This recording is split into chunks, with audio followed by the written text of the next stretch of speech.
Hello everyone and welcome to R V study zone YouTube channel. So आज का जो topic है हमारा डिस्कशन के लिए वो है इंटरनेशनल मदर लैंग्वेज डे या फिर वर्ल्ड मदर लैंग्वेज डे। और आज 21 फेब है और इसी के दिन हम इंटरनेशनल मदर लैंग्वेज डे को सेलिब्रेट करते हैं। और इसी से जुड़ा हुआ एक प्रश्न यूपीएससी के प्रीवियस ईयर पेपर में आप देखिएगा तो पिछले साल ही प्रीलिम्स में एक क्वेश्चन आया हुआ था और इसी टॉपिक पे था। कहीं ना कहीं वन लाइनर एग्जाम के लिए भी अगर आप प्रिपेयर कर रहे हो तो वो भी इंपॉर्टेंट हो जाता है, जनरल नॉलेज के लिए भी इंपॉर्टेंट हो जाता है। तो आइए हम जानते हैं वर्ल्ड मदर लैंग्वेज डे से जुड़े जो भी फैक्ट्स हैं उनको यहाँ पर कवर कर लेते हैं। ठीक है, तो यूनेस्को ने डिक्लेयर किया इंटरनेशनल मदर लैंग्वेज डे 1999 ने। किसने डिक्लेयर किया? यूनेस्को ने। किस साल में डिक्लेयर किया? 1999 में। ठीक है, 1952 में प्रोटेस्ट हो रहा था वेस्ट पाकिस्तान में, यानी कि आज का जो पाकिस्तान है वहाँ पर, क्योंकि इम्पोज किया गया उर्दू को as the official language of East Pakistan यानी कि प्रेजेंट डे बांग्लादेश। तो 1952 में अगर आपको ध्यान होगा तो बांग्लादेश 1971 से एज अ कंट्री एग्जिस्ट कर रहा है, क्योंकि इसके पहले वो पाकिस्तान जो था वो दो हिस्सों में था, वेस्ट पाकिस्तान यानी कि आज का जो पाकिस्तान है और साथ ही साथ ईस्ट पाकिस्तान यानी कि जो आज का बांग्लादेश है। और 1971 में ऑपरेशन विजय चलाया जाता है जिसमें भारत जो है वो बहुत ज़्यादा हेल्प करता है और बांग्लादेश के जो फाउंडर कहे जाते हैं शेख मुजीबुर रहमान, तो वो भी काफ़ी ज़्यादा मतलब भारत के इन कॉन्ट्रीब्यूशंस का समर्थन करते हैं। तो इस वजह से 1952 में उस वक्त कहीं ना कहीं वेस्ट पाकिस्तान ने इम्पोज कर दिया था उर्दू को कि वो ऑफिशियल लैंग्वेज होगा वेस्ट और ईस्ट दोनों मतलब पाकिस्तान प्रोविंस में।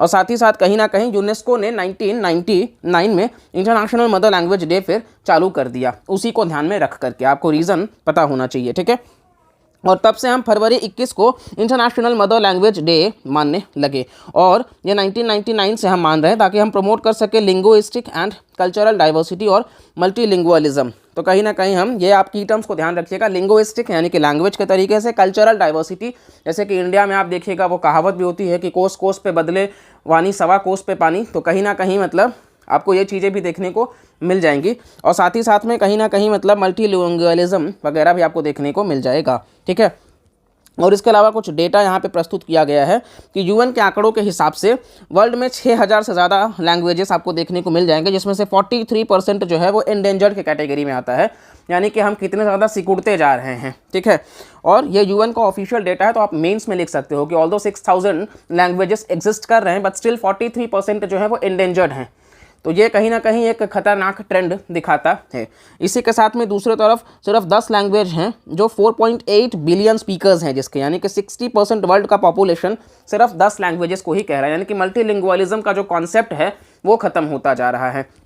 जो नेटिव लैंग्वेज हुआ करता था वो कम होता जा रहा है। कहीं ना कहीं गाँव के भी जो भाषाएँ थी, शहरों में लोग जाते हैं तो फिर वहाँ की भाषाएँ बोलने लग जाते हैं, इंग्लिश का प्रचलन ज़्यादा देखने को मिल जाता है। यहाँ तक कि हम अपनी संस्कृति जो है हमारा हिंदी भाषा या फिर आप कह सकते हो संस्कृत आप कह सकते हो, इस तरीके से ये चीज़ें जो हैं वो विलुप्त होती जा रही हैं। तो इसलिए हमें इवन नेटिव जो साउथ इंडियन लैंग्वेजेस हैं कहीं ना कहीं उन चीज़ों को कंटिन्यू रखना, नॉर्थ ईस्ट के जो लैंग्वेजेस हैं। और इसके अलावा ग्लोबली इंग्लिश जो है वो सबसे ज़्यादा बोला जाने वाला भाषा हो जाता है 2019 के आंकड़ों के हिसाब से। इसके अलावा सेकेंड नंबर पर मैंडेरिन है यानी कि चाइनीज़, और थर्ड नंबर पर आपको हिंदी देखने को मिल जाएगा। बंगाली जो है वो 7th है, यानी कि टॉप 3 अगर आपको देखना है तो इंग्लिश है, फिर मैंडेरिन है और फिर हिंदी है। 7th पे बंगाली आपको देखने को मिल जाएगा। इवन यूएन में काफ़ी बार हम बात भी किए हैं कि यूनेस्को मतलब कहीं ना कहीं रिप्रेजेंट करे, मतलब यूएन जो लैंग्वेज का देखने को आपको मिल जाएगा वहाँ पे, तो हिंदी को भी हम बात करते हैं। ऑल्दो वो एक अलग डिस्प्यूट हो जाता है नॉर्थ इंडियन और साउथ इंडियन स्टेट्स के बीच में लैंग्वेज को लेकर के। इवन 3 लैंग्वेज पॉलिसी जो है हमारे यहाँ जो प्रमोट किया गया है, मतलब नेशनल एजुकेशन पॉलिसी के तहत भी, कि 3 लैंग्वेज जो हमारा फॉर्मूला होगा, एक आपका इंग्लिश हो गया, एक आपका जैसे नॉर्थ इंडियन स्टेट्स है तो हिंदी हो जाएगा, साउथ इंडियन स्टेट्स में पर्टिकुलर स्टेट के हिसाब से वो लैंग्वेजेस रहेंगे, और साथ ही साथ एक नया लैंग्वेज सीखने के लिए, दैट कुड बी एनीथिंग। तो इस तरीके से हम मल्टीलिंगुअलिज्म को प्रमोट कर रहे हैं। साथ ही साथ भारत में हिंदी जो है वो सबसे ज़्यादा बोला जाने वाला भाषा है 2011 के सेंसस के हिसाब से। बंगाली जो है वो दूसरे पायदान पे आता है, फिर मराठी है, बाकी फिर आपको बाकी लैंग्वेजेस में मिल जाएंगे तेलुगु, तमिल, गुजराती, उर्दू, यानी कि हिंदी सबसे ज़्यादा बोला जाने वाला भाषा आपको भारत में देखने को मिल जाएगा। ठीक है, इसके अलावा आपको कुछ हम डेटा प्रस्तुत करते हैं आपके सामने। ये रहा वर्ल्ड का डेटा, आप स्क्रीन आपको जूम कर देते हैं, आप देख सकते हैं ये वर्ल्ड का टॉप 10 है जिसमें इंग्लिश है, मैंडेरिन है, हिंदी है और फिर Spanish, French, standard Arabic, Bengali, Russian, Portuguese, Indonesian और फिर इंडिया का आप देख सकते हो हिंदी, बंगाली, मराठी, इस तरीके से आपको देखने को मिल जाएगा। तो कहीं ना कहीं मतलब हम कह सकते हैं चीज़ों को ये जो टॉपिक है हमारा एग्ज़ाम के पर्सपेक्टिव से ये अपने आप में इसी वजह से इम्पॉर्टेंट भी है। और इससे जुड़े कुछ और फैक्ट्स आपको बताते हैं कि इस बार का जो थीम है 2022 का, वो थीम क्या है। तो ये जो थीम है इस बार का, वो आप थीम ध्यान रखिएगा, एक सेकेंड।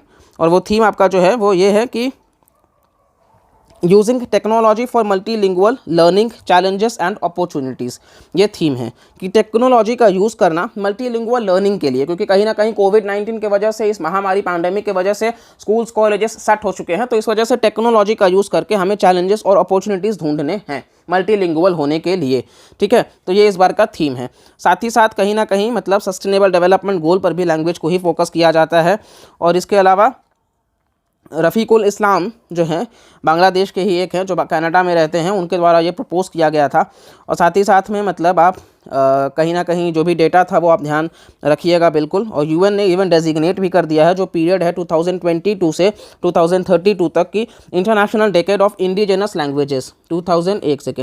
2022 से 32 तक यूएन ने डिक्लेयर कर दिया है इंटरनेशनल डेकेड होगा इंडिजिनस लैंग्वेजेस का। इंडिजिनस मतलब कि जहाँ का जो लोकल है वहाँ के लैंग्वेजेस को प्रमोट करने के लिए इंटरनेशनल डेकेड।